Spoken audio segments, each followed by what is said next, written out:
మత్తయి సువార్త 8వ అధ్యాయము 28వ వచనం నుంచి నేను ఒకసారి చదువుతాను. 28 నుంచి చివరి వరకు కూడా మీరు గమనించాలని మనం చేస్తున్నాం. ఆయన అద్దరినున్న గదారీనుల దేశము చేరగా దెయ్యములు పట్టిన ఇద్దరు మనుషులు సమాధుల్లో నుండి బయలుదేరి ఆయనకి ఎదురుగా వచ్చిరి. వారు మిగుల ఉగ్రులైనందున ఎవడునూ ఆ మార్గమున వెళ్ళలేకపోయాను. వారు, ఇదిగో దేవుని కుమారుడా, నీతో మాకేమి, కాలము రాకమునిపే మమ్మను బాధించుటకు ఇక్కడికి వచ్చితివా అని కేకలు వేసిరి. వారికి దూరమున గొప్ప పందుల మంద మేయిచుండగా ఆ దెయ్యములు, నీవు మమ్మను వెళ్ళగొట్టిన ఎడల ఆ పందుల మందలోనికి పోనిమ్మని ఆయన వేడుకునేను. ఆయన వాటిని పొమ్మనగా అవి ఆ మనుషులను వదిలిపెట్టి ఆ పందుల్లోనికి పోయిను. ఇదిగో ఆ మందంతయు ప్రపాతము నుండి సముద్రంలోనికి వడిగా పరిగెత్తుకుని పోయి నీళ్ళలో పడి చచ్చాను. వాటిని మేపుచున్నవారు పారిపోయి పట్టణంలోనికి వెళ్ళి జరిగిన కార్యములన్నీ దెయ్యములు పట్టిన వారి సంగతియు తెలిపిరి.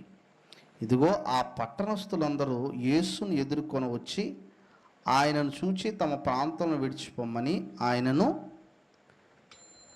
వేడుకొని. ఇది యేసుక్రీస్తు ప్రభువారు వెళ్తున్నప్పుడు ఇద్దరు దెయ్యములను అంటే పట్టినటువంటి వారు ఇద్దరు మనుషులు కూర్చున్నటువంటి వృత్తాంతాన్ని మనం అక్కడ చూస్తూ ఉన్నాం. నిజానికి ఈ యొక్క సందర్భం అంటే కొంచెం దీన్ని మనం ఎక్కువగా ఆలోచించవలసినటువంటి వారమే ఉన్నాం. అదేంటనంటే దెయ్యములు పట్టినటువంటి ఇద్దరు మనుషులు సమాధుల్లో నుండి బయలుదేరి సడన్గా ఇప్పుడు మనకి ఎప్పుడైతే ముందు ఒకటి జరిగింది, సముద్రంలో తుఫాన్ రేగినప్పుడు దాన్ని నిమ్మలపరిచి మళ్ళా ఆయన రాగానే ఆ సంఘటన జరిగిన తదుపరి సడన్గా ఇద్దరు ఎదురొచ్చారు. వారు అక్కడ ఆ ఇద్దరు మనుషులుకి దెయ్యం పట్టింది అనేటువంటి మాట ఇక్కడ మనకు స్పష్టంగా కనబడుతుంది. దెయ్యములు కూర్చున్నటువంటి అంటే ఒక రకంగా అవి లేవనడానికి లేదు, ఎందుకంటే బైబిల్లోనే వాటిని కూర్చున్నటువంటి విధానంలో మనకి కనబడుతూ ఉంటాయి. అయితే వీటి గురించి రకరకాల భావాలు ఉన్నాయి. అంటే దెయ్యాల గురించి రకరకాల థీరీస్ ఉన్నాయి. అంటే జనరల్గా మనుషుల్లో ఉన్నటువంటి భావాలు ఏంటంటే అవి చనిపోయిన వారు దెయ్యాలు అవుతారు. అయితే అదైనటువంటిది కాదు, ఎందుకంటే అలా ఎక్కడా కూడా చెప్పబడలేదు. చనిపోయిన వారు ఆత్మలే వచ్చి దెయ్యాల కింద పట్టుకునే అనేటువంటి సందర్భాలు కూడా మనకి మీకు కనపడవు. ఒక సౌలు విషయంలో సౌలు ఆత్మని ముఖ్యంగా సమూయేలు ఆత్మని తీసుకురావడం, అది కూడా దెయ్యం కింద కాదు, సమూయేలు ఆత్మని తీసుకొని వచ్చాడు. అది కూడా దేవుడు దాన్ని సౌలుకు బుద్ధి వచ్చేలా చేయడం అనేటువంటి జరిగింది. ఆ ఒక్క సంఘటన తప్ప చనిపోయినటువంటి వారు మరలా భూమి మీదకి వచ్చి అనేటువంటి సందర్భం ఎక్కలేదు. వాళ్ళు మళ్ళీ దెయ్యాలు అవుతారనే సందర్భం లేదు. అయితే దెయ్యాలు లేవా అనడానికి లేదు, ఎందుకంటే దెయ్యాలు ఉన్నాయి. కాకపోతే ఇది కాదు అని మాత్రమే నేను చెప్తున్నాను. ఎందుకంటే ఇక్కడ బైబిల్లో దెయ్యాలు పట్టుకున్నటువంటి మనుషుల గురించి ఉంది. ఆ దెయ్యాలను వెళ్ళగొట్టినటువంటి సందర్భం కూడా ఉంది, బైబిల్లో లిఖించబడింది. యేసుక్రీస్తు ప్రభువు కూడా వాటిని మరి ఇక్కడ మనం ఆ మనుషుల్ని స్వస్థపరిచినట్లుగా వన్ ఆఫ్ ద ప్రాబ్లం ఇది. ఎందుకంటే మనిషిని ఎలాగైతే అనారోగ్యాలు లేదంటే కొన్నిసార్లు సమస్యలు ఎలా పీడిస్తూ ఉంటాయో, ఈ దెయ్యాలు పట్టుకుంటూ చేత ఈ మనుషులు బాధించబడుతున్నారు. అంత మాత్రమే కాదు, వాళ్ళ దారి గుండా ఎవరు వెళ్తలేదు. ఇంకా ఎందుకంటే ఇక్కడ మనకి అదే ఉంది, దయ్యములు పట్టిన ఇద్దరు మనుషులు ఎదురుగా, అంటే మనుషులు సమాధుల్లో నుండి బయలుదేరి ఆయనకి ఎదురుగా వచ్చారు. ఎవరికి ఎదురు? యేసు ప్రభు వారికి ఎదురుగా వచ్చారు.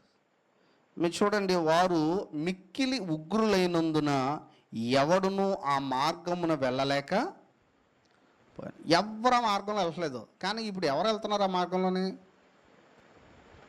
యేసు ప్రభు వారు వెళ్తున్నారు. సో ఇక్కడ దెయ్యములు ఉన్నాయనేటువంటి దాన్ని మనుషుల్ని భయపెడితే, ఆ దెయ్యాలు ఎవరికి లోబడుతున్నాయి అంటే, దెయ్యాలు ఒక రకంగా ఎవరికి భయపడుతున్నాయి అనేటువంటి సంగతి కూడా మనం ఆలోచించగలగాలి.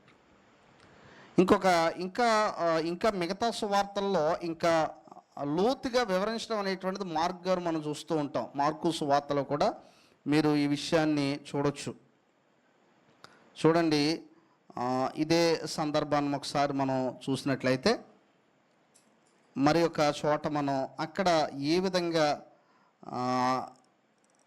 మార్కు సువార్త 5వ అధ్యాయము 2వ వచనంలో కూడా ఈ సందర్భాన్ని మనం చూస్తూ ఉంటాం. మార్కు సువార్త 5వ అధ్యాయము 2వ వచనంలో ఇక్కడ చూడండి, 5:2లో అక్కడ కూడా సందర్భంలో చూడొచ్చు. ఆయన దోణి దిగ్గానే అపవిత్రాత్మ పట్టిన, ఇక్కడ అపవిత్రాత్మ అనేటువంటి మాట వాడబడింది. సో ఇక్కడ అపవిత్రాత్మ అనేటువంటి దానికి పర్యాయ పదంగా అపవిత్రాత్మ పట్టిన వాడొకడు సమాధుల్లో నుండి వచ్చి ఆయనకి ఎదురుపడిను. అపవిత్రాత్మ పట్టినవాడు సమాధుల్లో నుండి వచ్చి ఆయనకి ఎదురుపడ్డాడు.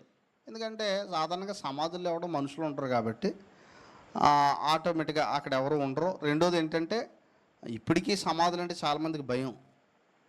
ఈ రోజుకే ఉందా భయం. అక్కడ ఏమీ లేకపోయినా వెళ్ళరు ఆ చోటకి. ఇప్పుడు సమాధి దగ్గరికి వెళ్దామంటే మీరు ఎంతమంది వస్తారు? అంటే ఒక రకమైనటువంటి భయం. ఎందుకంటే ఈ సాయంత్రం రెస్టారెంట్కి వెళ్దామంటే వస్తారు, లేదంటే మనం ఎక్కడికన్నా ఫంక్షన్కి వెళ్ళాలంటే వస్తారు, కానీ సమాధుల దగ్గరికి. కానీ ఈ భయం పెద్ద ఏం అవసరం లేదు. ఎందుకంటే మేము చాలాసార్లు అర్ధరాత్రి సమాధులు చేసిన రోజులు కూడా ఉన్నాయి. కొన్ని భయాలు ఆటోమేటిక్గా విశ్వాసాన్ని బట్టి పోతూ ఉంటాయి. సో ఇక్కడ విషయం ఏంటంటే, ఇక్కడ ఆ రోజుల్లో జరిగినటువంటి ఒక సంఘటన, అంటే ఇప్పుడు ప్రతి సమాధుల్లోనూ ఉంటాయని కాదు, కానీ దీని భావం ఇక్కడ ఏంటంటే, అక్కడ సమాధి ప్రాంతంలో ఆ అపవిత్రాత్మ పట్టిన వాడు కూడా సమాధుల్లో నుండి వచ్చి ఆయనకి ఎదురుపడిను. వాడు సమాధుల్లో వాసన చేసేటివాడు. తర్వాత సంకెళ్ళతోనైనను ఎవడును వాణ్ణి ఏం చేయలేకపోయాడు. అంటే లోపడున్నటువంటి అపవిత్రాత్మతను అలా నడిపిస్తుంది. సంకెళ్ళు కూడా ఎవడు బంధించలేడు. అంటే సంఖ్యలతో బంధించలేకపోయాడంటే ద పవర్ ఆఫ్ డిమాండ్స్ చూడండి. అంటే సంఖ్యలతో కూడా బంధించలేకపోయారు. తర్వాత ఒక విషయాన్ని కూడా మనం చూడొచ్చు. పలుమారు వాని కాళ్ళకును చేతులకును సంకెళ్ళు వేసి బంధించునను. చాలాసార్లు అతని కాళ్ళకి చేతులకి సంకెళ్ళు వేసి ఏం చేశారు? బంధించినను. వాడు చేతి సంకెళ్ళు తెంపి కాళ్ళ సంఖ్యలు తుత్తునీలుగా చేసిన గనుక ఎవడును వానిని సాధు పరచలేకపోయాను.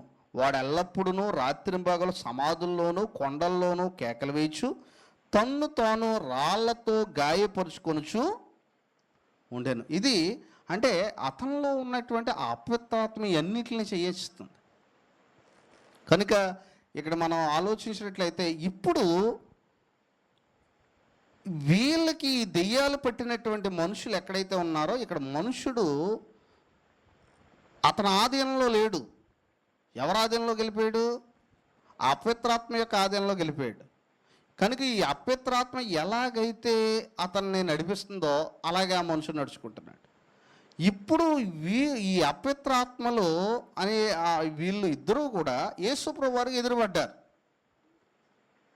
ఇప్పుడు చాలా ఆశ్చర్యకరమైన సంగతి ఏంటంటే, యేసు ప్రభువు వారు వీళ్ళకి భయపడలేదు, కానీ రివర్స్లో ఇవే యేసు ప్రభువు వారికి భయపడుతున్నాయి. అంటే అప్పుడు దాకా మనుషులందరూ ఎవరికి భయపడేవారు? వీళ్ళకి భయపడేవారు. కానీ యేసు ప్రభువు వారు ఎంటర్ అవగానే ఎవరికి భయపడుతున్నాయి? ఆయన భయపడింది. ఇది చాలా ఆశ్చర్యకరమైనటువంటిది. ఎందుకు ఈ రోజున ఆలోచించినట్లయితే దెయ్యములు అంటే ఈవెన్ యేసు ప్రభువారు ఎవరో అవి ఎరుగుతున్నాయి, వాళ్ళు తెలుసు. పైగా ఏమంటున్నాయో చూడండి, వాటి డెస్టినీ గురించి కూడా మాట్లాడుతున్నాయి. చూడండి, మీరు ఇంకా మత్తయి సువార్త 8వ అధ్యాయంలో చూస్తే అక్కడ ఉన్నటువంటి మాటలు మనం కనుక ఒకసారి జ్ఞాపకం చేసుకుంటే ఇక్కడ మనం చదవచ్చు. 8వ అధ్యాయంలో మీరు కనుక చూసినట్లయితే ఇక్కడ చూడండి 29వ వచనంలో, వారు ఇదిగో దేవుని కుమారుడా నీతో మాకేమి, నీతో మాకేంటి. తర్వాత ఇంకో మాట అంటున్నాయి, ఏమంటున్నాయో చూడండి అవి, నీతో మాకేమి,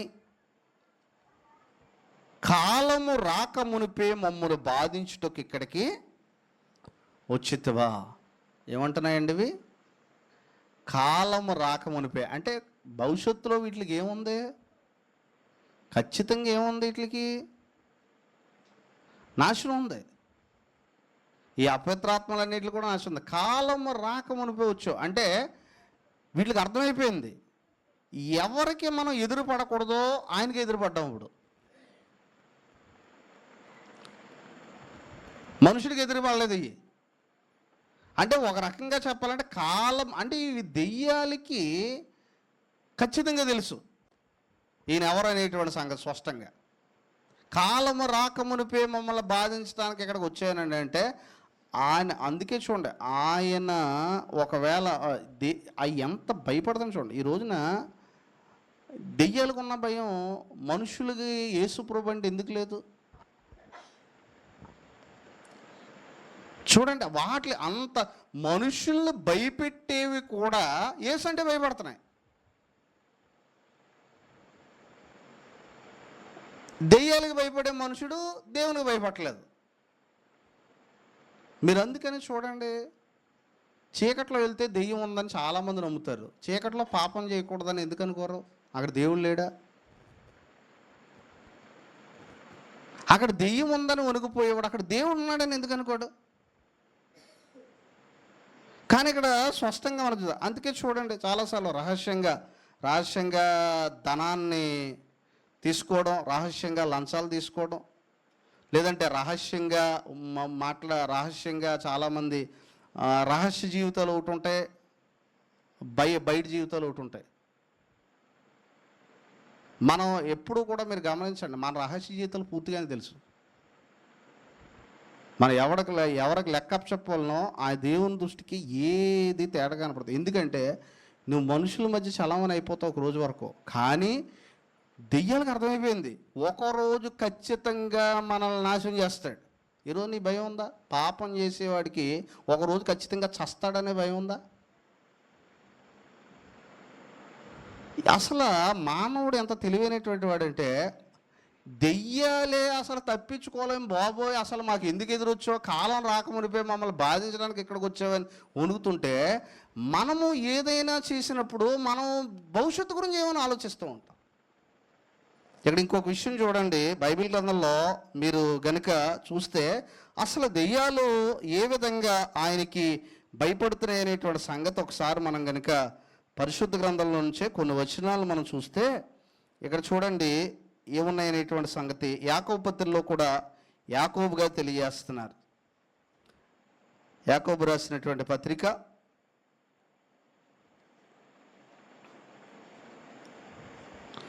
2వ అధ్యాయము 19వ వచనము, అక్కడ దెయ్యాల గురించి మాట్లాడదు. యాకోబు రాసినటువంటి పత్రిక 2వ అధ్యాయము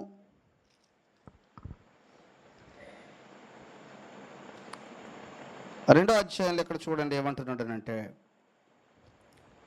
2వ అధ్యాయము 19వ వచనం, దేవుడు ఒక్కడే అని నీవు నమ్ముచున్నావు, అలాగూ నమ్ముట మంచిదే. దెయ్యములు నమ్మి ఏం చేస్తున్నాయి? వణుకుతున్నాయి. యొద్దుడా క్రియలు లేని విశ్వాసం నిష్ఫలమైనదని తెలుసుకొనగోచున్నావా. అంటే దెయ్యాలు వణుకుతాయి కానీ జీవితం మార్చుకోవవి. అవి ఎప్పుడు అలాగ ఉంటాయి. అంటే దేవుడు ఉన్నాడంటే ఉన్నాడంటాం. ఇప్పుడు మీరు గమనించండి, దేవుడు ఉన్నాడా అని, దేవుడు లేడు అని అనండి, మన దగ్గరకు వచ్చేవారన్నా ఉన్నాడని పీక్ కోసుకొనిలా నిరూపించేస్తాం మనం. కానీ మన పర్సనల్ లైఫ్ జీవితంలో జీవించేటప్పుడు ఆయన ఉన్నాడని ఎందుకు బతకం? చాలామంది వీడియోలకు రియాక్ట్ అయిపోతుంటారు. ఎవరన్నా మతోన్మాది ఏమన్నా అన్నాడనుకో యేసుప్రభుని, మొత్తం మన ఆవేశం అంతా ఎలాగెక్కేస్తాం. ఆడు మన యేసుప్రభుని, అసలు ఆ యేసుప్రభు మళ్ళీ పనిచేస్తున్నాడు. ఆ దేవుడు నిజంగా నిజంగా ఉన్నాడు అని మన అవతలోడికి నిరూపిస్తున్నాం కదా, ఆయన మన జీవితంలో పనిచేస్తున్నాడు. ఆయన మన జీవితంలో పనిచేస్తే మన జీవితం చాలా భయపడుతుంది ఆయనకి. ఆయన నమ్మి వణుకుతుంది. ఇక్కడ అందుకే అంటున్నాడు, దేవుడు ఉన్నాడని నమ్ముతున్నాం మంచిదే అంటున్నాడు. దేవుడు ఉన్నాడని నమ్మడంలో దెయ్యాలు కూడా ఏం చేస్తున్నాయట? నమ్మి వణుకుతున్నాయట. But what is the difference? నాకు దేవుడు అంటే చాలా భయం అండి, దేవుడు అన్నాడని నేను నమ్ముతున్నానండి, నా చిన్నప్పటి నుంచి మా ఇంట్లో దేవుడే ఉన్నాడు. But what about your life? ప్రతిరోజు దేవుడు ఉన్నాడన్నట్టుగానే బ్రతుకుతున్నావా? అసలు దేవుడు ఉన్నాడని బ్రతికేవాడు అబద్ధం ఎందుకు ఆడతాడు? ఏ రోజు ఆడడం? ఎందుకు ఆడతాడు? అసలు ఇంకొకటి, అసలు అబద్ధం ఎందుకు ఆడాలి? భూమి మీద బతకడానికే కదా. ఎంతకాలం బ్రతుకుతో పోను అబద్ధం ఆడి? ఏదో రోజు చచ్చిపోతావు కదా. మరి చనిపోయిన తర్వాత కూడా జీవితం ఉంది, పునరుద్ధానం ఉంది అన్నవాడు అబద్ధం ఆడాల్సిన పని ఉంది. అంటే మానవుడు ఎలాగైతే మరణం వరకే జీవితం ఉందని లోకస్తులు నమ్ముతున్నారో, అలా మనం నమ్మితే మన లైఫ్లో రోజు ఏదో అబద్ధం ఆడుతూనే ఉంటాం. లైఫ్లో ఈరోజు చూడండి, అందుకే వాళ్ళు ఎప్పుడూ కూడా దేవుడు ఉన్నాడు. ఇప్పుడు పేతురు చూడండి, ఒక్క అబద్ధం ఆడాడు అంతే. ఏం అబద్ధం ఆడాడు ఆయన? అసలు లైఫ్లో ఎన్ని అబద్ధాలు ఆడాడు పేతురు? ఒకటే. కానీ దాని గురించి అంతా ఇచ్చాడు చూడండి. అసలు ఈ రోజున మన అబద్ధాలు ఎక్కడితే ఎన్ని ఉంటాయి? అసలు ఈ రోజున ఏడుస్తున్నాం వాటి గురించి. చాలామంది ఏం చేస్తున్నారు, దేవుని గురించి చాలా చక్కగా వర్ణించేస్తారు. ఇదంతా కాదు, నువ్వు దేవునికి భయపడుతున్నావా? నువ్వు దేవునికి భయపడి ప్రతిరోజు కూడా నీ జీవితాన్ని జీవిస్తున్నావా? ఏదో అతిశయంతో మానవుడు బ్రతకడానికి వీల్లేదు. ఆయన నన్ను నడిపిస్తున్నప్పుడు నేను చాలా ఫ్రీగా ఉంటాను, నన్ను నడిపిస్తే ఆయన. ఒకవేళ ఒక విషయం ఏంటంటే, ఇక్కడ దేవుడు ఉన్నాడు అనేటువంటి ధైర్యం ఒక రకంగా చాలా చూడండి, చాలాసార్లు దెయ్యములు నమ్మి ఒరుగుతాయనేటువంటి, దేవుడు ఉన్నాడు అనేటువంటిది ఉంటే, దేవుడు ఉన్నాడు అనేటువంటిది మనం నమ్మితే, ఒక సంగతిని మనం స్పష్టంగా ఆలోచించవలసినటువంటి వారు. దేనికి దేవుడు ఉన్నాడో? మనకు అన్యాయం జరుగుతున్నప్పుడే దేవుడు ఉన్నాడా? ఇంకా మనం ఏం చేస్తున్నా అప్పుడు లేడా దేవుడు? మనం మాట్లాడుకుంటున్నప్పుడు దేవుడు లేడా?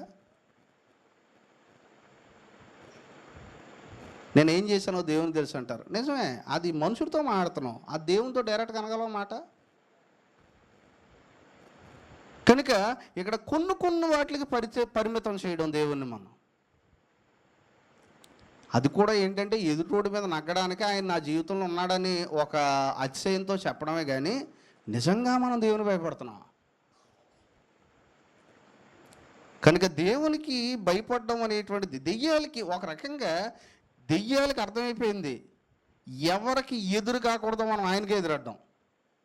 ఇంకా మనకు తప్పించుకొని దారే లేదు. ఇంకా చూడండి, అక్కడ ఆయన ఏమన్నా భయపెట్టడానికి ట్రై చేసాయా?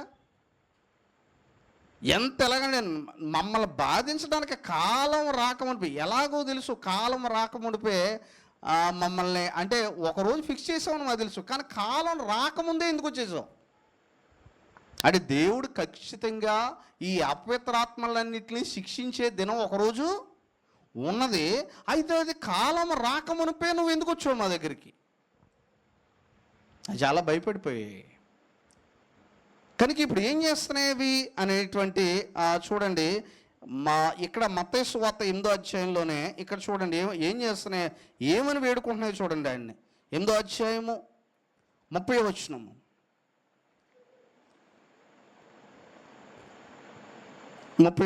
వారికి దూరమున గొప్ప పందుల మంద మేయిచుండగా ఆ దెయ్యములు, నీవు మమ్మను వెళ్ళగొట్టిన ఎడల ఆ పందుల మందలోనికి పోనిమ్మని ఆయనను ఇక్కడ చూడండి, పందుల మందలోకి పోనిమ్మని చెప్పి ఎవరిని వేడుకుంటున్నాయి ఇవి? యేసు ప్రభు వారిని ఏం చేస్తున్నాయండి?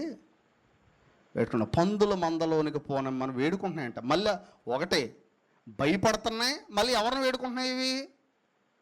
అసలు భూమి మీద ఎవరినైనా అలా వేడుకున్నాయా దెయ్యాలు? ఈరోజు యేసుప్రభు దేవుడు కాదన్న వాళ్ళందరూ కూడా ఎంత భ్రష్టులో చూడండి. ఇంకా చిన్న పదం అది, ఆ పదం వాడడం. దెయ్యాలే వచ్చి ఆయనకు సాగిలిపడి. మార్కు గారు అయితే ఇంకా మనకి వివరిస్తూ ఉంటారు. మార్కు సువార్తలో 5వ అధ్యాయంలో ఆయన ఏ విధంగా వివరిస్తున్నారో చూడండి ఇది సంఘటన చూడండి. అయితే ఒకడని ఉంటుంది, ఇక్కడ ఇద్దరని ఉంటుంది, ఆ డౌట్ మీకు రావచ్చు. కానీ ఇక్కడ ఎవరైతే మాట్లాడుతున్నారో వారిని ఇండికేట్ చేస్తున్నాడు మార్కు. అది అంతమించి అందులో పెద్ద తారతమ్యం ఏం లేదు.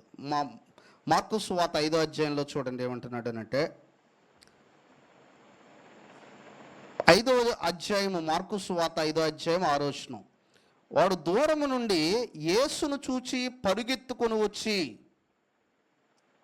యేసును చూసి ఏం చేశాడండి? పరుగెత్తుకొని వచ్చేసాడంటే, పరిగెత్తుకొని వచ్చి ఆయనకి ఏం చేశాడండి? నమస్కారము చేసి, యేసు, సర్వోన్నతుడైన దేవుని కుమారుడా, నాతో నీకేమి, నన్ను బాధించుకుమని దేవుని పేరట నీకు ఆనబెట్టుచున్నాన్ని బిగ్గరగా ఏం చేశాడు?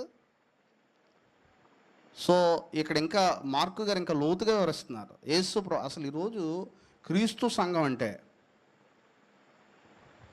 అసలు క్రీస్తు ఉంటున్నాడా మనలో? క్రీస్తుకు మనం ఎంత భయపడుతున్నాం?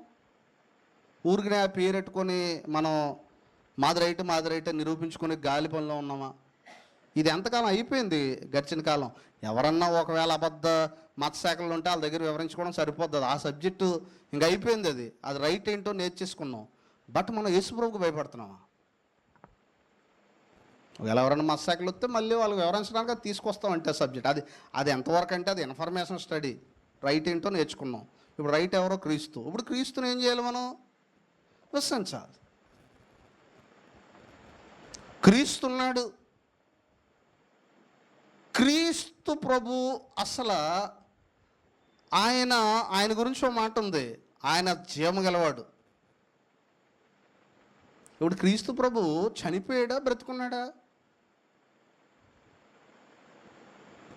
చనిపోయాడా బ్రతుకున్నాడు?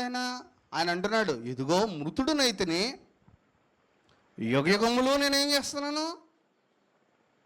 జీవిస్తున్నాను. ఇప్పుడు యేసు ప్రభు జీవిస్తున్నాడు. ఇప్పుడు యేసు ప్రభు నిజంగా ఆలోచించినట్లయితే యేసు ప్రభువుని జీవము కలిగినటువంటి వాడిగా మనం చూస్తున్నాము. ఆయనకి మనం భయపడడం, ఆయనకు వణకడం,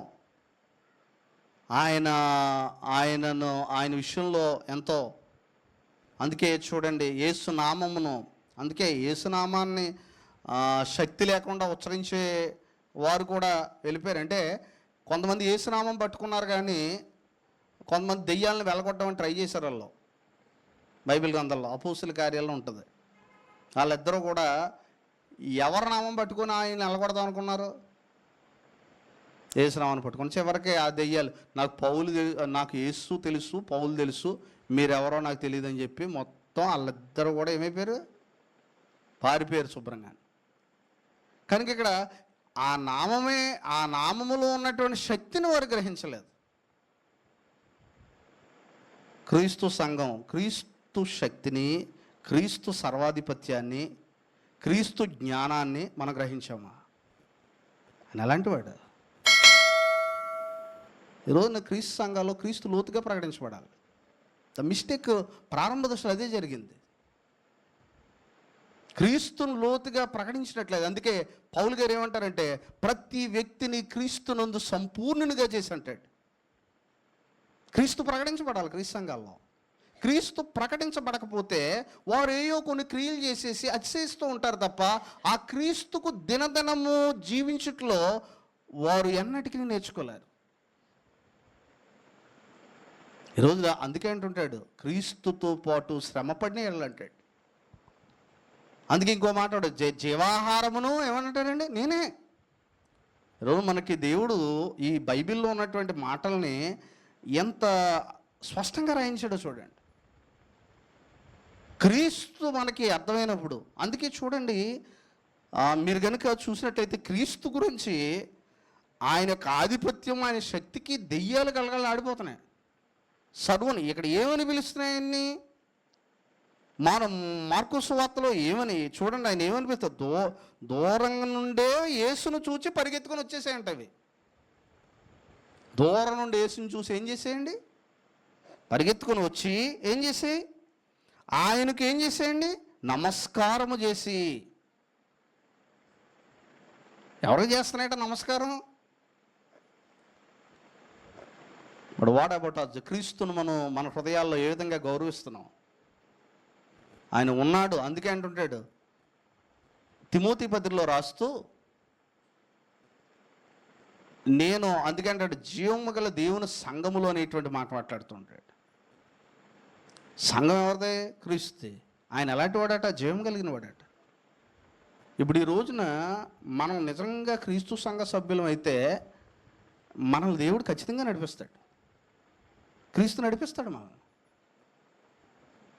కేవలం ఆ పేరెట్టుకొని ఎలాడుతున్నాం అనుకోండి, అది చివరికి నాశనానికే దారితీస్తుంది. క్రీస్తు మనల్ని నడిపించాడు అని అనుకోండి, అందుకే అంటుంటాడు, ఎవడైనా క్రీస్తు ఆత్మ లేనివాడైతే వాడు నావాడు కాదంటాడు. క్రీస్తు ఆత్మ నడిపించగలగాలి.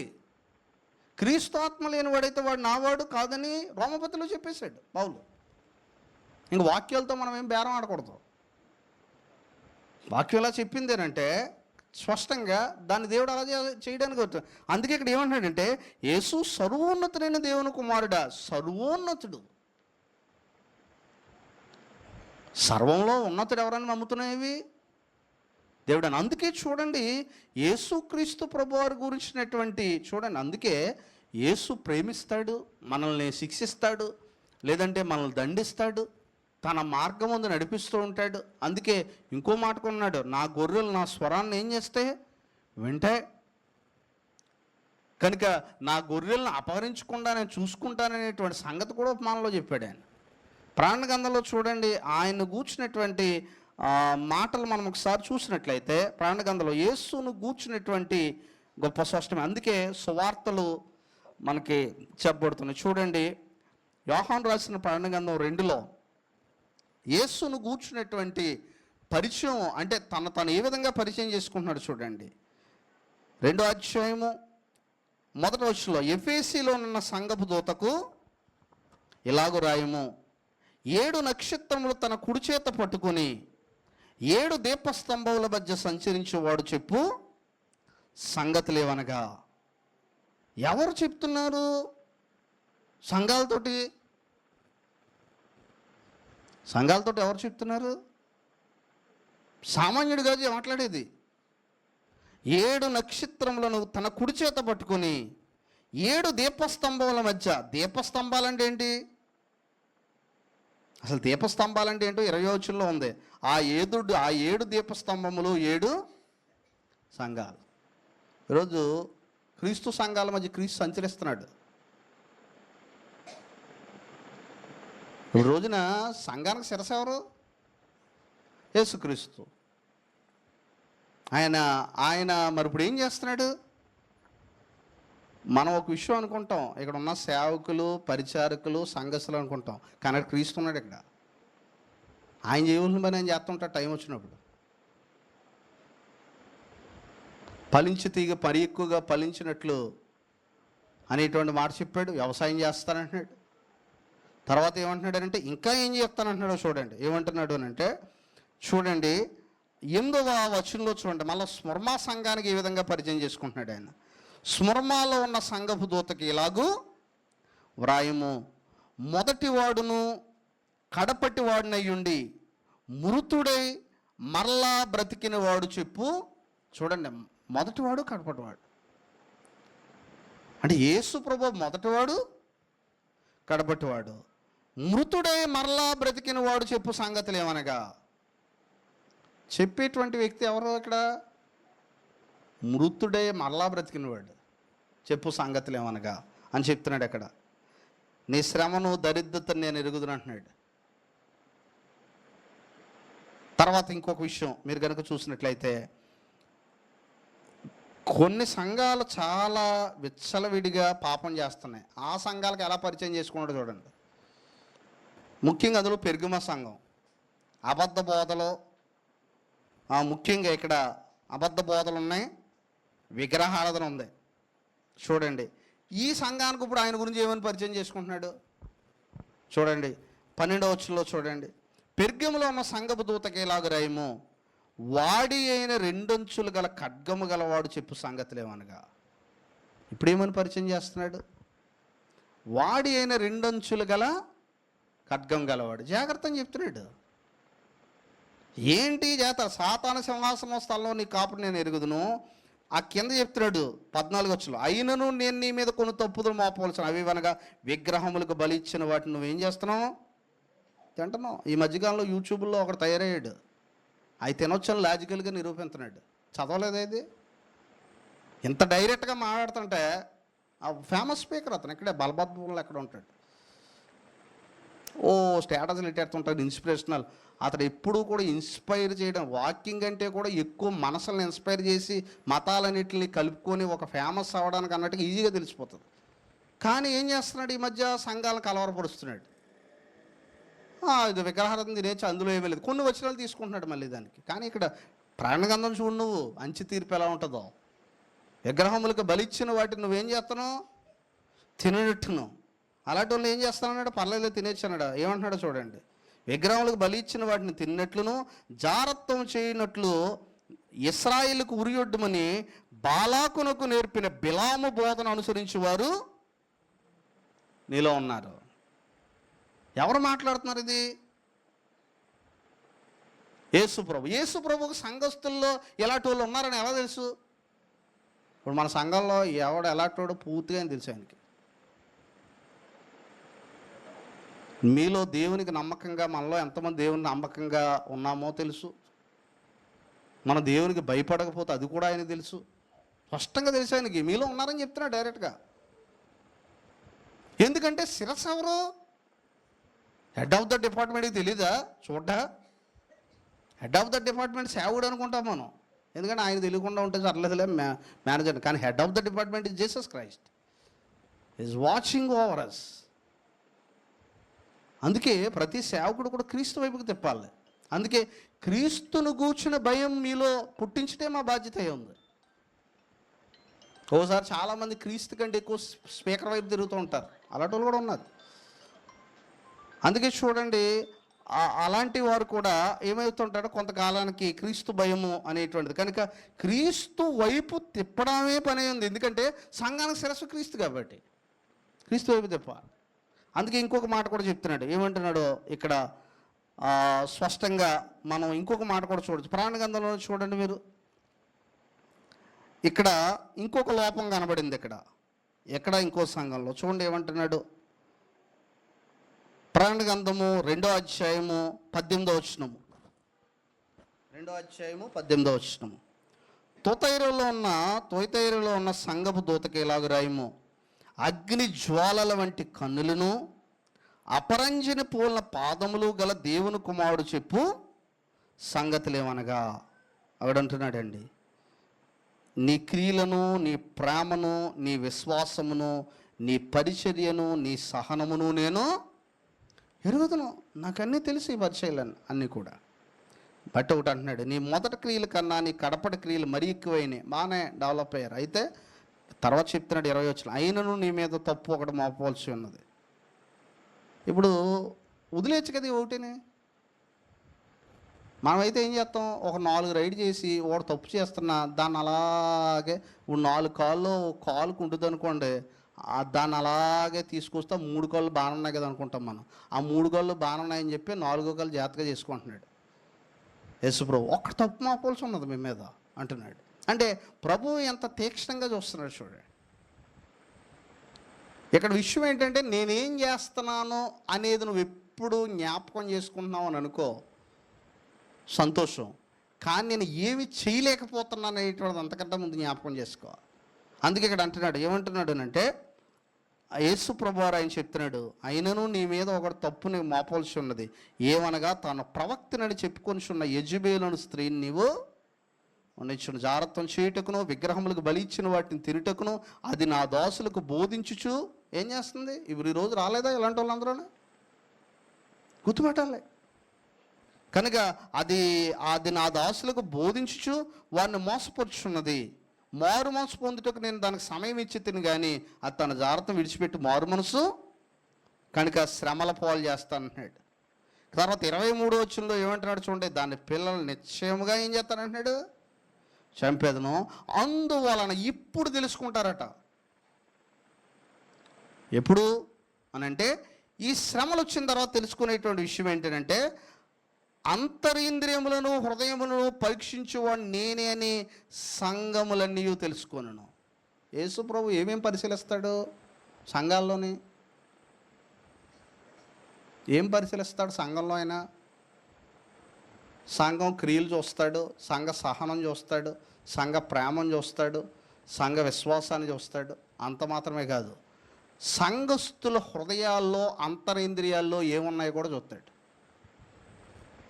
ప్రభువుకు మనం ఏం చేస్తున్నామో కాదు, ఎందుకు చేస్తున్నామో కూడా తెలుసు. దట్ ఈజ్ అంతరింద్రియములు హృదయములు.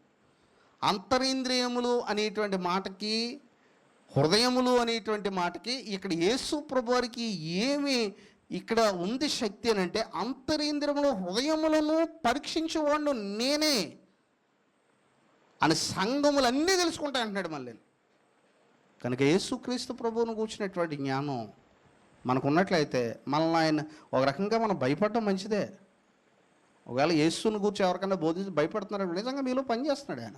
భయపడినప్పుడు అది పశ్చాత్తాపాన్ని దారి చేసినప్పుడు ఆయన శిక్షేసో లేదంటే నీకు పశ్చాత్తాపాన్ని దారి చూపించో రక్షణ కోల్పోకుండా ఆయన చేస్తూ ఉంటాడు, చేస్తున్నాడు. అందుకే ఇంత సీరియస్గా మాట్లాడుతున్నాడు సంఘాలతో ఆయన. కనుక ఇక్కడ ఏమన్నాడంటే అంతరింద్రియంలోని హృదయంలో అంటే ఇంటెన్షన్ అండ్ మోటివ్స్ అనేటువంటి మాట చక్కగా వాడబడింది గ్రీకు పదజాలాల్లో. మోటివ్స్ అనేటువంటి మాట. కనుక ఏ మోటివ్ మన హృదయంలో ఉంది అనేటువంటి మోటివ్ అంటే ఏ ఉద్దేశం మన హృదయంలో ఉంది, ఏ తలంపు మన హృదయంలో ఉంది అనేటువంటిది తెలుసుకుంటాడంట ఆయన. తర్వాత 3వ వచనంలో కూడా చెప్తున్నాడు, ఏమంటున్నాడంటే సార్దీసులో ఉన్న సంఘపు దూతకి ఎలాగూ రాయము, 7 నక్షత్రములను దేవుని 7 ఆత్మలు గలవాడు చెప్పు సంగతులు ఏమనగా, నీ క్రియలను నేను ఎరుగుదును. ఏమనగా జీవించున్నావన్న పేరు మాత్రం ఉన్నది కానీ నీవు మృతుడివే. ఒక్క మాట చెప్పాడు. అసలు ఇందులో మీరు కనుక ఆలోచించినట్లయితే డైరెక్ట్గా మిగతా సంఘాల్లో కొన్ని కనీసం ప్లస్ పాయింట్లు ఏమో ముందు చెప్పాడు. డైరెక్ట్గా చెప్పాడు సార్దీసులో ఉన్న సంఘంతో. ఏమని చెప్పాడు? నీకు ఆ లక్షణం ఉంది, ఈ లక్షణం ఉంది కనుక నేను మెచ్చుకుంటున్నాను, ఇదిగో తప్పు మాపాలని లేదు, డైరెక్ట్గా తప్పే మోపేసాడు. ఏంటో తప్పు అని అంటే అక్కడ చెప్తున్నాడు, నీ క్రియలను నా దేవుని ఏంటో సంపూర్ణంగా నాకు కనబడలేదు కనుక జాగరూకుడివై చావనైన మిగిలిన వాటిని బలపరచుము. నీవెలాగ ఉపదేశం పొందుతువో ఎలాగ వింటువో. ఇక్కడ చూడండి, సంఘస్థులు ప్రసంగాన్ని ఎలా వింటున్నారు, దాన్ని ఎలా గైకుంటున్నారు అనేటువంటి చూడాలి. ప్రసంగం అంటే ఇది ఇనేసి వెళ్ళిపోయేది కాదు, అది ఇంటికాడ గైకొనగలగలేదు. అందుకే చూడండి, ఒక్కో సంఘం ఒక్కొక్కలాగా ఎందుకుంది ఈ రోజుల్లో. బైబిల్లోనే చెప్పబడింది అది. మనమే అనుకుంటా ఆ సంఘంలో ఈ సంఘం లేదు, ఈ సంఘం లేదు. అసలు నువ్వు నీ దగ్గర చెప్పక్కర్లేదు, అది ప్రాణగంధంలో బైబిలే చెప్తుంది. వీళ్ళంతటిగా ఒకటే ప్రసంగం, ఒకటే మెసేజ్. కానీ ఏమైంది ఇక్కడ అంటే సార్దీసులో ఉన్న సంఘంలో ఇది ఉంది, వాళ్ళ తర్వాత స్మర్మాలో సంఘంలో ఇది ఉంది. అందుకే చూడండి, ఈ యొక్క సంఘాలు కూడా స్థానికంగా రకరకాల, కొన్ని సంఘాల్లో కొన్ని ప్లస్లు ఉంటాయి, కొన్ని మైనస్లు ఉంటాయి. కొన్ని సంఘాల్లో కొన్ని మైనస్లు ఉంటాయి, కొన్ని ప్లస్లు ఉంటూ ఉంటాయి. ఇవన్నిట్లో ఏం చేయమంటున్నాడంటే ఏ అయితే తప్పు మోపాడో వాటిని సరి చేసుకోమంటున్నాడు. ఇక్కడ చూడండి, ఒక సంఘంలో విగ్రహారాధన ఉండదు, వాళ్ళు ఎపిఎస్ సంఘంలో విగ్రహారాధన లేదు, అబద్ధ బోధ లేదు. కానీ ఏం లేదంటే మొదటి ప్రేమ లేదంటున్నాడు. విగ్రహారాధన అసలు మామూలుగా మనం విగ్రహారాధన అబద్ధ బోధ లేకపోతే ఎంత జయించేసాం అనుకుంటాం మనం. కానీ మొదటి ప్రేమ లేదు కాబట్టి నేను తీసేస్తానన్నాడు. మనం ఏమనుకుంటాం, అది చిన్న కంప్లైంట్ అనుకుంటాం. అది బట్ ప్రేమ లేకపోవడం చాలా పెద్ద కంప్లైంట్స్ ఉన్నా. కనుక మొదటి ప్రేమను నువ్వు వదిలేసావు కాబట్టి నువ్వు మారుమనసు పొందితే సరే, లేదంటే దీపస్తంభాన్ని తీసేస్తానంటే. దీపస్తంభాన్ని తీసేస్తానంటే దీపస్తంభం అంటే ఏమని చెప్పుకున్నావు ఇందాక? సంఘాన్ని తీసేస్తానన్నాడు. ఎందుకంటే ఆయన చివరికి తన తండ్రి అయిన దేవునికి ఒక రాజ్యాన్ని అప్పగిస్తాడు ఈ భూమి మీద నుంచి తీసుకెళ్ళి. ఒకరోజు ఇదిగో నేను సిద్ధపరిచిన రాజ్యమును తన తండ్రికి అప్పగించును. చివరికి కొరింథీ పత్రికలో ఏముంది మనకి ఉంది. తర్వాత ఇకపోతే ఇంకా మనం చివరిగా యేసు ప్రభువారు కూర్చున్నటువంటి మరొక సంఘానికి ఏ విధంగా పరిచయం చేసుకోండి. ఇవన్నీ ఏం చెప్తానంటే, దెయ్యాలు ఎలాగైతే యేసు ప్రభు శక్తిని, అలాగే సంఘాలకు కూడా ఆయన పరిచయం చేశాడు. ఆయన ఎలాంటి వాడు అనేటువంటి సంగతి జ్ఞాపకం చేశాడు. ప్రకటన గ్రంథము ఇకపోతే 3వ అధ్యాయంలో ఇక్కడ చెప్తున్నాడు. ఏమంటున్నాడు అంటే 7వ వచనంలో చెప్తున్నాడు, 3:7 ఫిలదెల్ఫియలో ఉన్న సంఘపు దూతకి ఇలాగ రాయము, దావీదు తాళపు చెవి కలిగి ఎవడునూ వేయలేకుండా తీయవాడును, ఎవడునూ తీయలేకుండా వేయవాడునైనా సత్యస్వరూపి. ఇక్కడ చూడండి ఏమంటున్నాడంటే, అసలు ఇది చాలా ధైర్యం కలిగించేమాట. ఎవరు వేయలేకుండా ఎవరు ఏమంటున్నాడండి? తీయలేకుండా వేయవాడు. ఎవరు తీయలేకుండా వేస్తాడు ఆయన. తర్వాత ఇంకో మాట ఏమంటున్నాడనంటే, ఎవడును వెయ్యలేకుండా తీయవాడు. అంటే ఆయన మూసెత్తే దారి కష్టం. ఇంకా ఆయన తీస్తే ఆ దారి మూయడం కూడా. మన దేవుడు ఆశ్రయించాలని అనుకున్నాడు అని అనుకోండి, మనల్ని ఎవడు ఆపలేడు. మనల్ని ఇంకా ఫినిష్ అన్నాడు అనుకోండి, ఇంకా మనల్ని ఎవడో బాగు చేయలేడు. ఒకవేళ దేవుడు మనకు పులుస్టో పెట్టేసాడు అనుకో, ఇంకా నీకు నాశనం అన్నాడు అనుకోండి, ఇంకా మనల్ని ఎవడో బాగు చేయలేడు. ఆయన నన్ను నిజంగా నా జీవితాన్ని తెరిచి ముందుకు నడిపిస్తానన్నాడు అనుకోండి, అది ఎవ్వరూ మూయలేరు. కనుక చెప్తున్నాడు. అందుకే మనం యేసుక్రీస్తుకు భయపడే కొలది కూడా మనుషుల దయకి దూరం అయిపోతూ ఉంటాం. దాని పెద్ద లెక్క చేయం. ఒకప్పుడు లెక్క చేసిన అంత లెక్క చేయందండి. ఒకప్పుడు చూడండి, మీరు ఏదైనా చేయాలంటే మనుషులు భయపడేవారు. ఈ రోజున రాను యేసు ప్రభువులోకి ఎదిగే కొలది కూడా మనుషులు లెక్క చేయడం మానేశారు. అది నిజమే, అది దేవుడు పుట్టించేది. అది ఇంకా ఒకప్పుడు చూడండి, ఈ పని చేస్తే అతనేమనుకుంటాడో, ఇతనేమనుకుంటాడో, వీళ్ళందరూ ఏమనుకుంటారో, ఇవన్నీ సేకరించుకొని చివరికి మొత్తం అంతా ఏ పని చేయకుండా ఇంక చివరికి. కానీ యేసు ప్రభువు నీతో మాట్లాడి ఒక నిర్ణయం తీసుకున్నప్పుడు వీళ్ళెవ్వరు లెక్క చేయవు ఇంకా. ఎందుకంటే నీకు ఫైనల్గా తీర్పు ఇచ్చేది ఆయనే. కనుక అందుకే ఏమన్నాడు, మనుషుల దయ. ఇప్పుడు ఏమైపోతుంటుందంటే, మన జీవితాల్లో అత్యంత శక్తిమంతుడు క్రీస్తు అయిపోతాడు. ఇంకా ఆ ప్లేస్ని ఎవరు ఆక్యుపై చేయలేరు. ఇంకా మన జీవితాలు అత్యంత శక్తివంతుడు.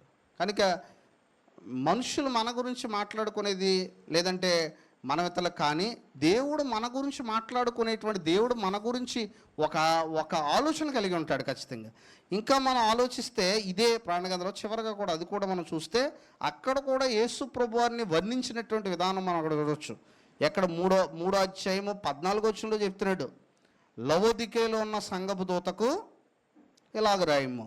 అసలు లవోదికేలో ఉన్న సంఘం ధనికమైన సంఘం, ధనం ఎక్కువ ఉన్నటువంటి సంఘం, భౌతికంగా ధనవంతులు వాళ్ళందరూ ఉన్నారు. కానీ వాళ్ళ గురించి ఏం చెప్తున్నాడు? లవోదికేలో ఉన్న సంఘపు దూతకి ఇలా, ఆమేన్ అనువాడును, నమ్మకమైన సత్యసాక్షియు, దేవుని సృష్టికి ఆది అయిన వాడు చెప్పు. ఇక్కడ అంటున్నాడు ఆమేన్ అనువాడు, ఆమేన్ అనువాడు అని ఎందుకు అన్నాడంటే, ఇలా లవోదికేయ సంఘమా మాట్లాడేది మామూలు వ్యక్తి కాదు. ఆమేన్ అన్నాడంటే అలా జరిగిపోద్ది అంతే, జాగ్రత్త. సంఘానికి ఎంత స్ట్రాంగ్గా వార్నింగ్ ఇస్తున్నాడో చూడండి. ఆమేన్ అంటాడు ఆయన. ఆమేన్ అంటే అర్థం ఏంటి? అలా జరుగునుగాక అంటే మాట్లాడేవాడు ఏది అనుకుండా చేయగలడు. కనుక జాగ్రత్త. లవోదికేయ సంఘం ఆమేన్ అనేవాడు మాట్లాడుతున్నాడు నీతోటి. మామూలుగా వెళ్ళి మనిషి మాట్లాడంటే ఏదో అనుకోవచ్చు. కనుక ఆమేన్ అనువాడును అక్కడ ఏమంటున్నాడండి, నమ్మకమైన సత్యసాక్షియు, దేవుని సృష్టికి ఆది అయిన వాడు చెప్పు సంగతులు ఏమనగా, నీ క్రియలను నేను ఎరుగుదును, నీవు చల్లగానో వెచ్చగానో లేవు, నీవు చల్లగానో వెచ్చగానో ఉండునా మేలు, నీ వెచ్చగానో చల్లగానో ఉండక నులివెచ్చగా ఉన్నావు గనుక నేను నిన్ను నా నోట నుండి ఉమ్ము వేయను ఉద్దేశించున్నాను. ఇది చెప్పాడండి. కనుక ఒక ఛాన్స్ ఇచ్చాడు 19వ వచనంలో, నేను ప్రేమించు వారిని అందరినీ గద్దించి శిక్షించను కనుక నీవు ఆసక్తి కలిగి మారుమనసు పొందుము. అందుకే ఎప్పుడు కూడా సువార్త పత్రికలు అన్నప్పుడు మనకి యేసుప్రభు అంటే భయం కలగాలి. ఆ భయం కలగకపోతే ఏమవుతూ ఉంటుందనంటే, కొన్ని చేసే వాటిని ఎక్కువ చెప్పుకోవడం వల్ల ఏమవుతూ ఉంటుందనంటే మనుషుల్లో భయం కలగదు, అతిశయం వస్తుంది. నేను ఒకసారి ఒక్కొక్క సంఘానికి వెళ్ళినప్పుడు ఏ ప్రసంగం ఏ టాపిక్ మీద మాట్లాడమంటే అంటుంటారు, ఈ సంఘం రైట్ అనమాట. ఆల్రెడీ మీకు తెలుసు కదా, నేను ఎందుకు మళ్ళీ ఆడికి వచ్చేది మాట్లాడడం అంటే, అది రైట్ అంటే మీరు అందరూ కూడా పొంగిపోతూ ఉంటారు, అంతేనా? ఆల్రెడీ తెలుసుకున్నారు కదా రైట్ అని. పోనీ ఎవరైనా తెలియనోడు ఎవరు ఉంటే అది చెప్తాను. ఆల్రెడీ తెలుసు కదా, అది తెలిసేసుకున్నారు ఆల్రెడీ. వాళ్ళు ఎవడన్నా ఇంకా ఈ అనేక సంవత్సరాలు తెలుసుకోకపోతే ఇంకా అంతకన్నా దౌర్భాగ్యం ఇంకొకడు వాడు. ఎందుకంటే ఓ 20-30 సంవత్సరాల నుంచి క్రీస్తు సంఘం గురించి ఇంకా తెలుసుకోలేకపోయాడంటే ఇంకా చెట్టు వేరుని గొట్టలే ఉంచబడింది అన్నాడు. ఖచ్చితంగా అది ఎలాగ దేవుడు తీర్పు తీస్తాడు. కనుక మళ్ళీ మళ్ళీ మూలపాఠాలు ఎందుకు అన్నాడు, మూలపాఠాలు మాని ఎక్కడ రండి అంటున్నాడు. మళ్ళీని సంపూర్ణ ఒకటికి ఏమంటున్నాడు, సాగిపోదాం అంట. చూడండి కొంతమంది అండ్ లెంటి డేస్ గురించి మాట్లాడుతున్నాం. 30 సంవత్సరాల నుంచి అంటున్నావు లెంటి డేస్ నుంచి. ఇంకా నీకు అది రైటో తప్పు అర్థం కలదా? మళ్ళీ నీకు ప్రతి సంవత్సరం రికార్డు వేస్తుంటే వాళ్ళకంటే నేను గొప్పడు అని పొంగిపోతుంటావా? అది అయిపోయింది, ఇంకా దాన్ని తీసేయండి. ఇంకా అవి లేవు, ఇంకా వాటితో మనకు పని ఏమిటాక. ఎందుకంటే బైబిల్లో చెప్పబడలేదా, ఏమీ కూడా చెప్పలేదు కాబట్టి ఇంకా ఇది చేయట్లేదు. ఇంకా ఆ గొడవ అయిపోయింది. ఇంకా మళ్ళీ ఇంకా మనం చాలాసార్లు ఈ మూలపాఠాలు ఉంటుంటాయి కొన్ని అవి ఇంకా రైట్ అని తెలుసుగా ఉన్నాం, రైట్ అర్థమైపోయింది. నెక్స్ట్ ఇప్పుడు సంపూర్ణ ఒకటికి ఏం చేయాలి? సంపూర్ణ ఒకటి ముందుకు సాగాలంటే ఇది ఎవరి మీద ఉందో తెలుసా? మీ మీద కాదు, అది బోధించే దైవ సేవకుడి మీద ఉంది. ఎందుకంటే అతడు ఎలాంటి బోధ చేస్తున్నాడు, అతను ఆ వ్యక్తిని ఎదర కూర్చున్న వ్యక్తిని క్రీస్తులో నడిపించే బోధ చేస్తున్నాడా? క్రీస్తులో నడిపించడం అంటే ఏంటి? అందుకే సువార్తలో సంఘమును కూర్చొని మాట్లాడినప్పుడు ఎంతసేపు ఇప్పుడు కొన్ని ఉంటుంటాయి, ఎవరో అబద్ధ అపోస్తులని అవన్నీ అయిపోయినాయి. ఇంకా ఆయన తెలిసేసుకున్నాం ఆల్రెడీ. అది ఎవరికంటే ఇంకా తెలియని వాళ్ళకి అది. కానీ సంఘం దగ్గరికి వచ్చేటప్పటికి ఏముంటుంటారంటే, ఒకవేళ ఎవరైనా అబద్ధ బోధల వైపు వెళ్తున్నారంటే అప్పుడు ఖండించాలి. ఇప్పుడు ఆల్రెడీ రైట్ అని తెలిసేసుకున్న తర్వాత క్రీస్తులో సంపూర్ణ లగుటకు నువ్వేం సాగాలి? ముందుకు సాగాలి. అదే పౌలు చేశాడు సంఘాన్ని. ఇప్పుడు ప్రాణగంధంలో ఏ సంఘాలతో మాట్లాడుతున్నాడు? ఇవన్నీ 7 సంఘాలతో మాట్లాడుతున్నాడు. ఈ 7 డినామినేషన్లు ఏం కాదు, 7 క్రీస్తు సంఘాలు అయ్యి. అంటే లోపాలు ఉన్నాయి, డినామినేషన్ ఉన్నాయి అని అనడానికి లేదు అక్కడ. 7 సంఘాలు ఏ సంఘాలు అయ్యి? క్రీస్తు సంఘాలు. మీరు ఇంకో సంఘం అన్నారనుకోండి, బైబిల్లో ఆ సంఘం ఉందని ఒప్పుకుంటున్నారు అప్పుడు. ఎందుకంటే బైబిల్లో క్రీస్తు సంఘం తప్ప ఏది లేదు. బైబిల్ బోధించబడింది, ప్రాణగంధం బోధించబడింది క్రీస్తు సంఘానికే. పోనీ ఎవరైనా సరే రావాలని అనుకుంటే అందుకంటున్నాడు, క్రీస్తు సంఘంలోకి వచ్చి నీ జీవితాన్ని ఏం చేసుకోమంటున్నాడు? ఆ బయట సంఘాలు ఉన్న వాళ్ళకి అర్థమైంది ఏంటంటే, మేమే రైటు అని విర్రవీగుతామని వాళ్ళు అనుకుంటున్నారు. కానీ ఇక్కడికి వచ్చి బైబిల్ క్లాస్కి వచ్చి తెలుస్తుంది మనం ఎంతగా క్రీస్తులో నలగొట్టడానికి ప్రయత్నం చేస్తున్నామో. ఆ వాళ్ళు ఇక్కడికి వచ్చి కూర్చుంటే అర్థమవుతుంది వాళ్ళకి. మేము అది రైట్ అని ఏమీ విర్రవీయట్లేదు. క్రీస్తులో సంపూర్ణ అవ్వడానికి, ముందుకు సాగడానికి దేవుని సువార్తలు పత్రికలు ఇంకా మనం ఏం చేస్తున్నానంటే, మనుషుడు రొట్టు వలన కాదు, దేవుని నోట నుండి మచ్చవటోళ్ళు జీవించడానికి ప్రయత్నం చేస్తున్నాం. ఆ ప్రయత్నంలోకి మిమ్మల్ని రమ్మంటున్నాం. కానీ మేము రాము అనే వాళ్ళంటే అప్పుడు ఏమంటాడు దేవుడు? కనుక ఇక్కడ అదొక విషయాన్ని మనం చూడవచ్చు. కాబట్టి లవోదికీయ సంఘానికి చెప్పాడు. ఇవన్నీ ఎందుకు చెప్తున్నాడంటే, తాను ఎవరై ఉన్నారు అనేటువంటిది జ్ఞాపకం చేస్తున్నాడు. క్రీస్తు గొప్పవాడు. క్రీస్తు నిజంగా మనం ఆలోచించినట్లయితే దెయ్యాలు నమ్ముడుగుతున్నాయి. కానీ నిజంగా ఒకవేళ ఒక విషయం గమనించండి, మనం పాపం చేసిన తర్వాత ఒకవేళ అది ప్రసంగాల్లో బోధించబడింది అనుకోండి, ఆ పాపం మనలో ఉన్నదని మనకు తెలిసిందనుకోండి, దాన్ని బట్టి వణికి నిజంగా పశ్చాత్తాపడితే క్రీస్తు ప్రభు ఏం చేస్తాడు? మనల్ని క్షమిస్తాడా, క్షమించడా? ఇక్కడ ప్రాబ్లం ఏంటంటే ఇక్కడ వణకపోవడం. ఇప్పుడు ఇన్ని విషయాలు చెప్పాడు కనుక బైబిల్ గ్రంథాల్లో మనం కనుక ఆలోచించినట్లయితే, అందుకే మీరు చూడండి ఎక్కడెక్కడ మీరు బైబిల్ స్పష్టంగా చదివితే క్రీస్తు సంఘం యొక్క చరిత్ర ఇందులో స్పష్టంగా ఉంది.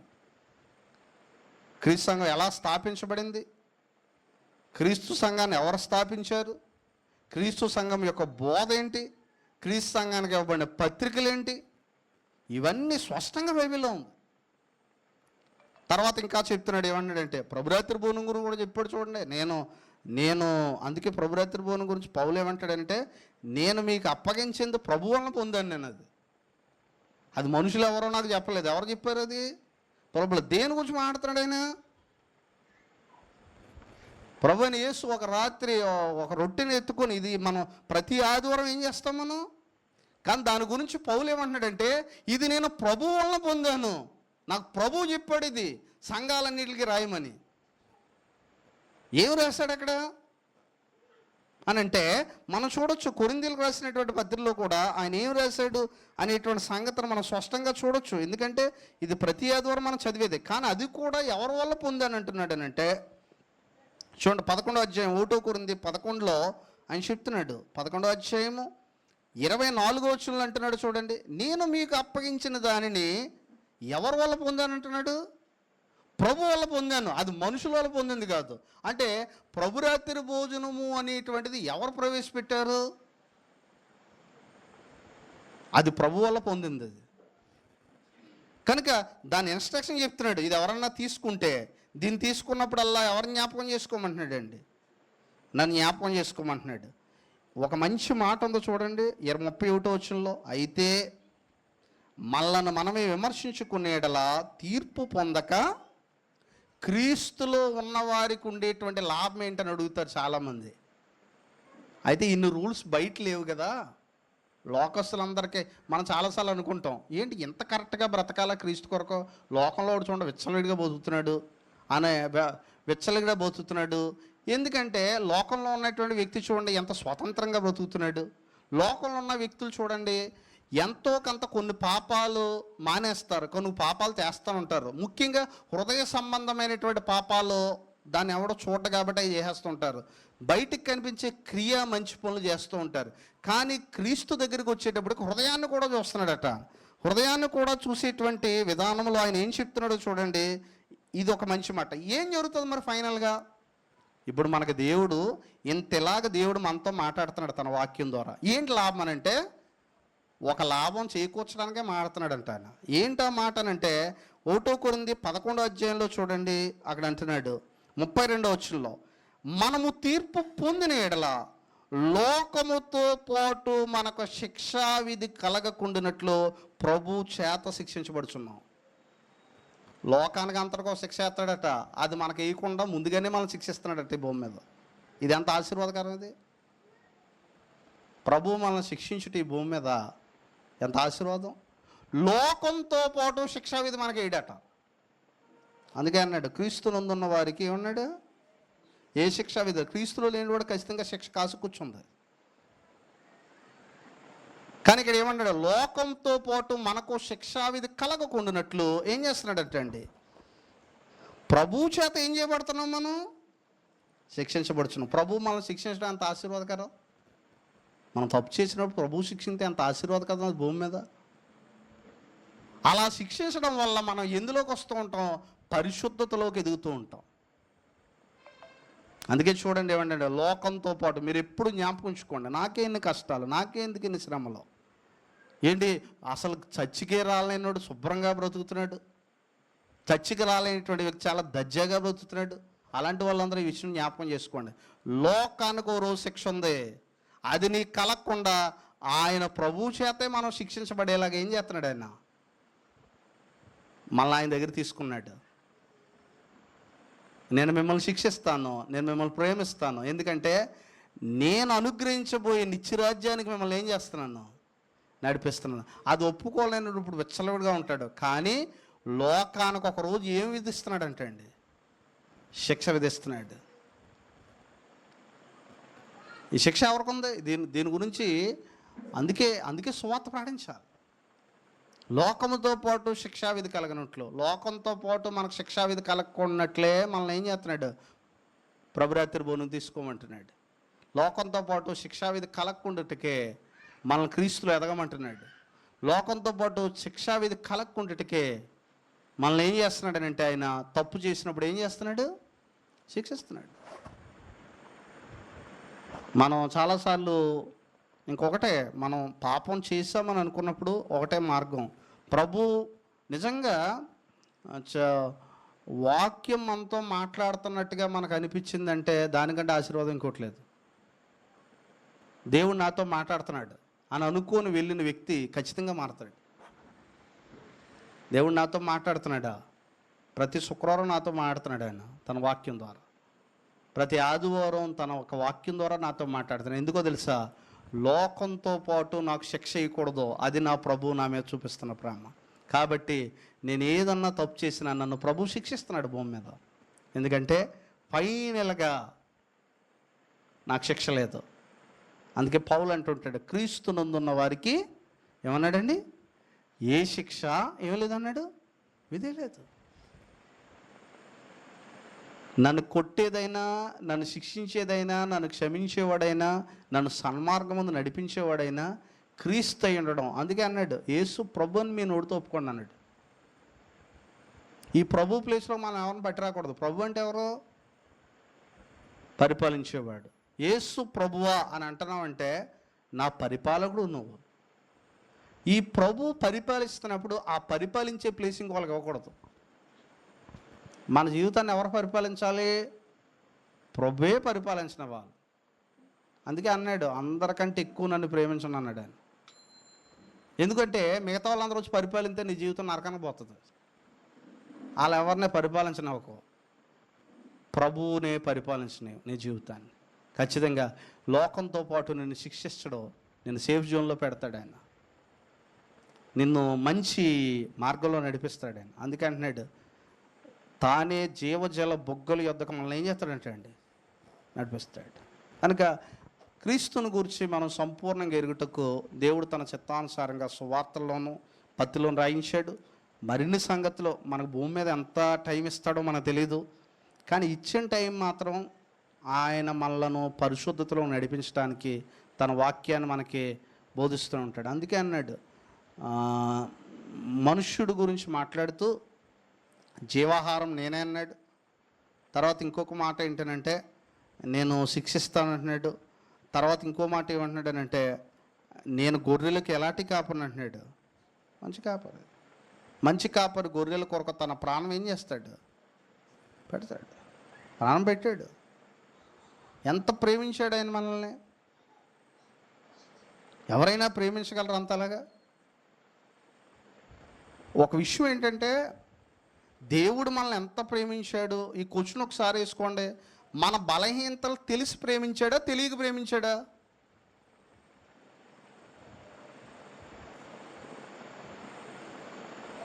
భూమి మీద మనల్ని ఎవరు ప్రేమించినా మన బలహీనతలు తెలిసినప్పుడు వాళ్ళు మనల్ని దూరంగా పోతుంటారు. కానీ ప్రభు అక్కడే మన బలహీనతలతో ఎరిగి కూడా ప్రేమించాడు. పేతురు అబద్ధం ఆడతాడని యేసుప్రభుకు తెలీదా? తెలుసు. కానీ ఆ అబద్ధము నుంచి అతను విడిపించడం కూడా యేసుకు తెలుసు. తెలుసు ఆయనకి. అంతవరకు ప్రేమించాడట. వారి బలహీనతలన్నీ పోయేయలేదా యేసుప్రభుతో ఉన్నప్పుడు? ఇప్పుడు సువార్తలోకి వచ్చిన పేతురికి అబద్ధం ఆడే బలహీనతంగా పోయింది ఇంకా ఆయనకి. ఎందుకంటే ఆయన తెలుసు ఆయనకి. అందుకే అన్నాడు, నువ్వేం ఆవేశపడకు, నువ్వు ఖచ్చితంగా 3 సార్లు అబద్ధం ఆడతావు, నీ బలహీనతని చెప్తున్నాను. మన బలహీనతలు ఇంకొక విషయం తెలుసండి, మన బలహీనతలు ఒకసారి మనకు కూడా తెలియదు. ప్రభు తన వాక్యం ద్వారా జ్ఞాపకం చేస్తే తప్ప, లేదంటే మనం అన్ని విషయాలు కరెక్ట్ అనుకుంటాం మనం. అందుకని కొంతమంది వాదిస్తూ ఉంటారు, నాలో ఏ తప్పు ఉందో చూపించమంటుంటారు. ఎందుకంటే వాళ్ళు నీతిమంతుడిగా తీసేసుకుంటూ ఉంటారు. కానీ పౌలు అంటున్నాడు, నన్ను నీతిమంతుడిగా తీర్చేవాడు ఎవరంటున్నాడు? ప్రభువే. ఒక్కొక్కసారి మనలో ఈ బలహీనత ఉందన్న సంగతి మనకు కూడా తెలియదు, దేవుడు బయటికి తీసుకొస్తాడు దాన్ని. పేతురు తెలియదు. పేతురు ఆవేశంలో ఏమంటున్నాడు, ఎవరు వదిలేసినా నిన్ను మాత్రం నేను వదలనంటున్నాడు. నో, కోడు కూయకు మునుపు నువ్వేం చేస్తావు నన్ను? కనుక నా బలహీనతలను ఎరిగిన ప్రభువు దగ్గర నేను మోకరించడం, వాటిని సరిచేసుకొని ప్రభు కృపలో నడవడం ఎంత ఆశీర్వాదకరమో చూడండి. అందుకే అన్నాడు, వినుటకు చెవి గలవాడు ఏమన్నాడు, ఇంకాకన్నాడు. కనుక దేవుడు మనకిస్తున్నటువంటి ఈ ఆత్మీయ ఆహారాన్ని బట్టి ఆయనకి కృతజ్ఞతలు మనం చెల్లిందాం. ఇంతవరకు విన్నటువంటి మీ అందరికీ నా హృదయపూర్వక వందనాలు.